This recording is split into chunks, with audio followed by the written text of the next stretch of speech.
উপসর্গ নিয়ে প্রতিদিন হাসপাতালে ভর্তি হচ্ছে অনেক শিশু। এদিকে হামের প্রকোপ নিয়ন্ত্রণে দেশের বিভিন্ন হাসপাতালে আইসোলেশন ওয়ার্ড করা হয়েছে।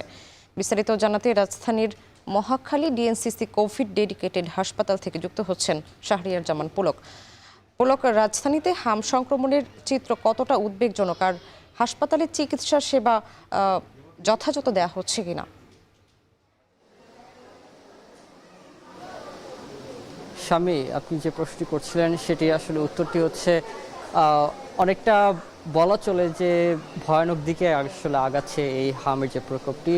বলে রাখতে চাই প্রথমে যে 9 মাস বয়সী কম যে শিশুরা রয়েছে তাদেরই আসলে হামের প্রকোপটি তাদের শরীরে বেশি লক্ষ্য করা যাচ্ছে। এখন যদি একটু ওয়ার্ডটি দেখাতে চাই, এখন কিন্তু পুরো ওয়ার্ড জুড়ে কিন্তু আসলে ছোট যে শিশুরা রয়েছে যারা 3 থেকে 4 মাস বয়সী, তাই সেটি থেকে শুরু করে প্রায় 4 থেকে 5 বছর বয়সী শিশু পর্যন্ত কিন্তু এখানে রয়েছে। তবে সবচেয়ে বেশি আসলে যেসব শিশুদেরকে এখনও পর্যন্ত তাদের বয়স হয়নি, তাদেরকে টিকা দেওয়ার বয়স হয়নি, সেসব শিশুরাই কিন্তু বেশি ভিড় করছে। তাদের অভিভাবকরাই কিন্তু তাদেরকে হাসপাতালে নিয়ে এসেছেন।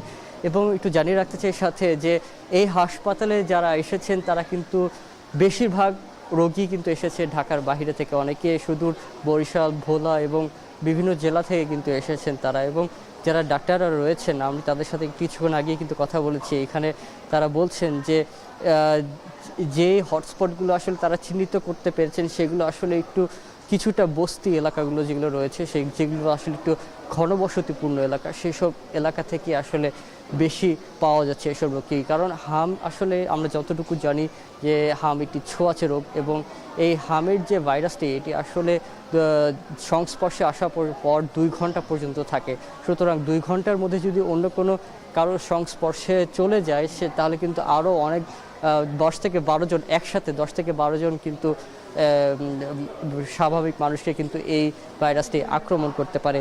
এছাড়া এখন বর্তমানে যে হাসপাতালটিতে রয়েছে এটি কিন্তু বলা চলে যে প্রথম থেকেই ছিল একটি অস্থায়ী হাসপাতাল। তবে ঈদের আগে থেকে কিন্তু এই হাসপাতালটিতে জরুরি ভিত্তিতে এই হামের একটি ওয়ার্ড করা হয়েছে, এবং এই হামের জন্য কিন্তু 3 তলা 4 তলা কিন্তু ডেডিকেটেড ওয়ার্ড করে দেওয়া হয়েছে। এর পাশাপাশি আইসিইউ তো সর্বমোট এখানে রয়েছে 9টি, যেখানে সর্বমোট 3টি আইসিইউ বেডে 20টি করে সর্বমোট 60টি আইসিইউ বেডে কিন্তু তাদেরকে চিকিৎসা দেওয়া হচ্ছে। এবং বলে রাখতে চাই এখনও পর্যন্ত এই হাসপাতালে 41টি আইসিইউ বেডে সর্বমোট 41 জন আসলে আইসিইউতে ভর্তি রয়েছেন, এবং আমাদের তথ্য মতে এখনও পর্যন্ত 302 জন রোগী আসলে এই হাসপাতালে ভর্তি রয়েছেন হাম উপসর্গ নিয়ে। তো এই ছিল স্বামী আমার কাছে রাজধানীর মহাখালীর যে কোভিড হাসপাতাল রয়েছে সেটি থেকে সর্বশেষ। মহাখালী থেকে যুক্ত হয়েছিলেন শাহরিয়ার জামান পুলক। রাজধানীর ফুটপাত দখলমুক্ত করতে মাঠে নেমেছে ডিএমপির ট্রাফিক বিভাগ। সকাল থেকে বিভিন্ন গুরুত্বপূর্ণ